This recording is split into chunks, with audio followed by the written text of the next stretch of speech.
Guys, this is so crazy. Just take a look at this war we're going to recap in today's video. Unicorns of Love going up against Alternate Attacks. And if you don't know who Alternate Attacks is, well, I don't know. What are you living under a rock? Because you definitely should. They were the world champions in 2020. They are the best clan in the world, and they are just crazy good. And that's what makes this war so epic. Unicorns of Love were able to get the win against them 15-14. I mean, they had to get the perfect war. I mean, that's really the only way to take down ATN. So we're going to go and take a look at what attack strategy they used to get this done today. So you can go in your own clans, and I don't know if you're going to be able to beat ATN, but hey, you could try. Let's go and get right into it.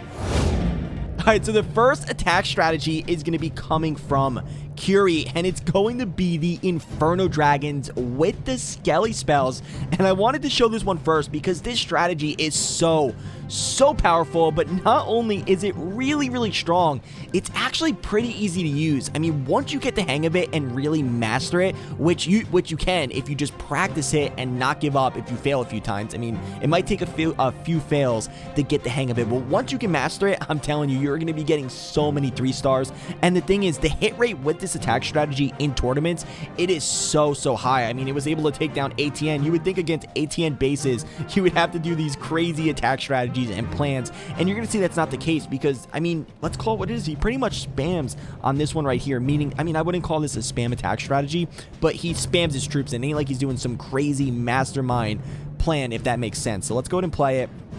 And then we're going to go and take a look at 2 other attack strategies. So make sure you don't go anywhere. You definitely want to see the attacks that were able to take down the gods, ATN. So let's see how he's going to start it off. So the main thing with this strategy right here is getting the funnel set. You want to make sure you get your funnel and your Inferno Dragons pushed into the base. So he's going to go ahead and use an E-Drag. And the funnel might depend from base to base. I mean, in this situation, he's using an E-Drag. In your case, you might use a Yeti, the King. I mean, it depends on the base. And that's where you're going to have a little bit of base identification. But he saw there was some good chain value, so E-Drag's going to be able to chain all this. He's going to use a King with an Inferno Dragon right there to funnel out this, and then he's going to push his troops straight into the base. I shouldn't have to tell you this if you're a Town Hall 13, but make sure you use Coco Loons. Pretty important. I mean, you guys know that already, right? Come on, we're not noobs here. We're all pro players here. All right, so put down those Coco Loons, and then you want to push your Inferno Dragons into the base. You want to get them into the base pretty fast, and then you can see, well, the Town Hall is still going to be left up. So Deja Vu, how are they going to get the Town Hall down? So easy. Obviously, he's going to go ahead and use a Battle Blimp to make sure that Town Hall goes down.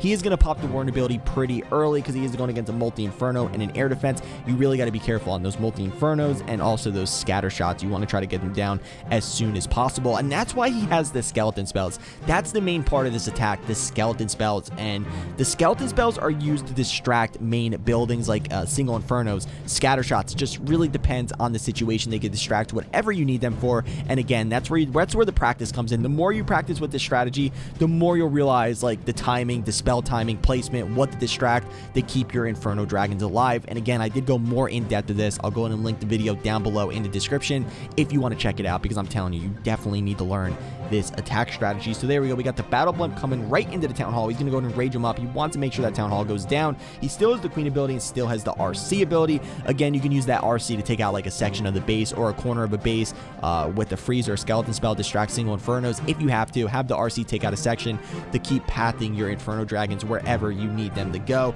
There we go. We got the skeletons coming down. They're going to distract that single inferno, make sure that single inferno isn't going to roast up the RC or any of his Inferno Drags. So really good timing right there. And I mean, come on, Unicorns of Love are gods, and I am an official content creator for Unicorns of Love, so I am going to be doing tons of content for them. Make sure you guys check them out. I mean, they're doing some really good stuff right now in the competitive scene, and definitely keep an eye out because, I mean, they might be the next world champion. You don't know. I'll go ahead and I was going to say I'll go ahead and link their Discord, but I don't know if they have a public Discord. If they do, I'll link it down below in the description, but we're going to have tons of more wars to recap from them because they are taking out some of the top clans in the game. And there you go. There's the first triple. We got 2 more to look at.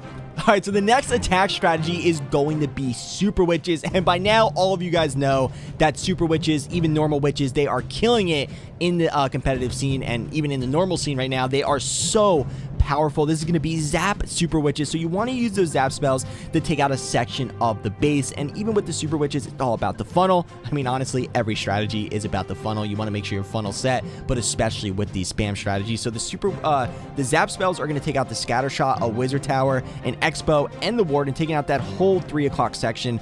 And then we're going to use the Warden Walk behind where we zap to take out like all the remaining buildings and trash buildings. I mean, the Warden Walk is the best way to funnel because it's the cheapest. You usually want to get your funnel as efficient and cheapest as possible. And since the Super Witches are so expensive, you don't have that much extra space to get funnel troops. So the Warden is usually the best way. You do have to be careful though. There's a lot of damage on his Warden here. I mean, he almost popped.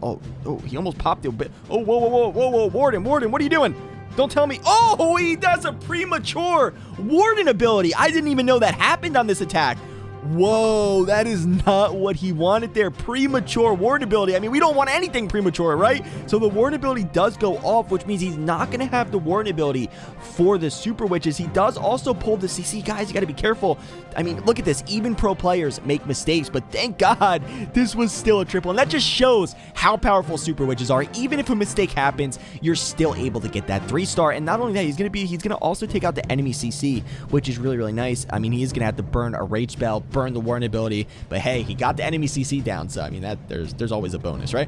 All right, so we got the Super Witches coming in. There are opening in the wall right here, which usually they're super annoying, but since he had the funnel set really, really nice and he had this whole section down, there's nowhere else for the Super Witches to go. Usually you'd have to be careful with those opening in the walls because they usually troll you out, but since he got that whole section down and he has the Siege Barracks up top, he should be good to go. So Super Witches are going to make their way into the base, and the main thing you got to worry about with Super Witches is time. Usually you have enough push to get through the base, but you got to worry about time, and that's why that Warden Walk was pretty long. I mean, he's going pretty risky here, but so far it's looking good. We got the Siege Barracks up there, so you want to make sure you put the Siege Barracks where there's no damage on it to spawn out all those wizards. He has Hog Riders coming out of the Siege Barracks. They're going to be able to sweep this whole left-hand section.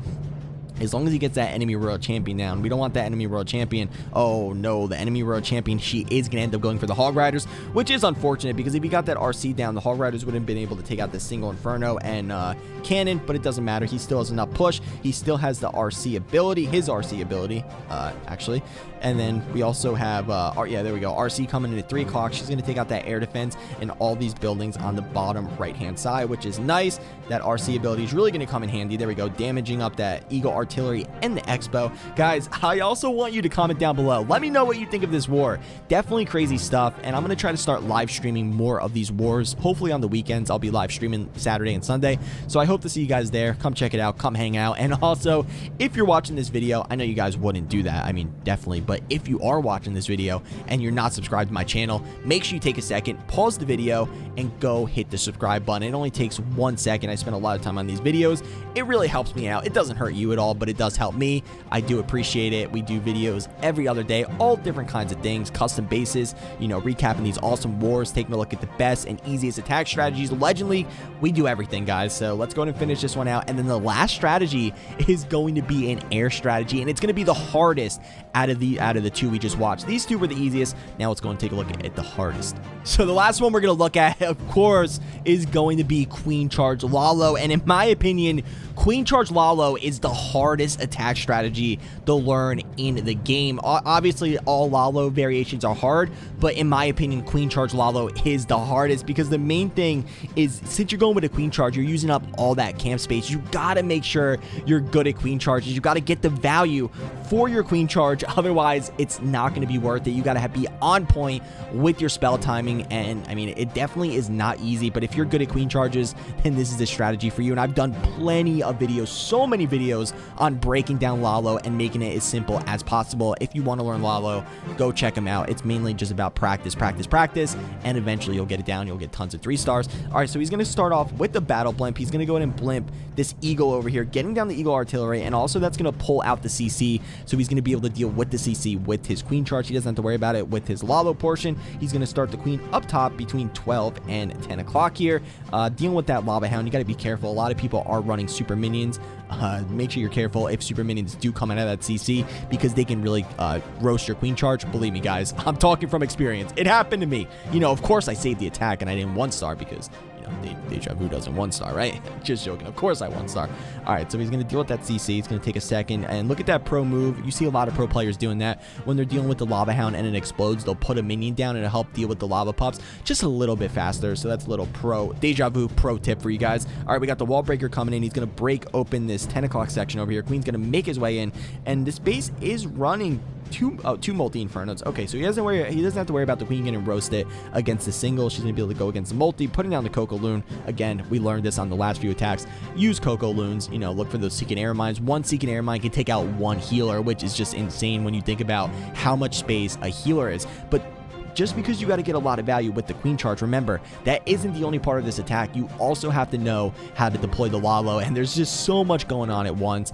But he's also going to get down the enemy queen, which is pretty nice. I mean, he doesn't have to deal with the enemy heroes. We got the queen making her way through, and look at that. We're getting that L-shaped path. Remember, with Lalo, you want to get a narrow or L-shaped path to make sure the loons fly through the base and stay close together and just start one-shotting those defenses. He does get down a scatter shot. You want to try to get down at least one scatter shot when going in with the queen charge, because those scatter shots, they could be definitely really annoying. So let's see how he's going to put the loons down, because again, there's phases of this attack. Phase 1 is the queen charge, phase 2 is the Lalo, and you don't just spam the loons in. Watch how he puts them down. He puts them down strategically, and then they'll all start clumping together. He is going to go to the town hall pretty last, which was a little bit risky and did scare me a little bit, but he's going to put down those haste spells. And again, you don't have that much spells left because you're investing a lot into that queen charge, so you got to make sure you're on point with those haste spells. Try to get as much value as possible with those haste spells and have them fly in the building, taking out as many buildings as they can. He pops the RC ability. RC getting some nice value,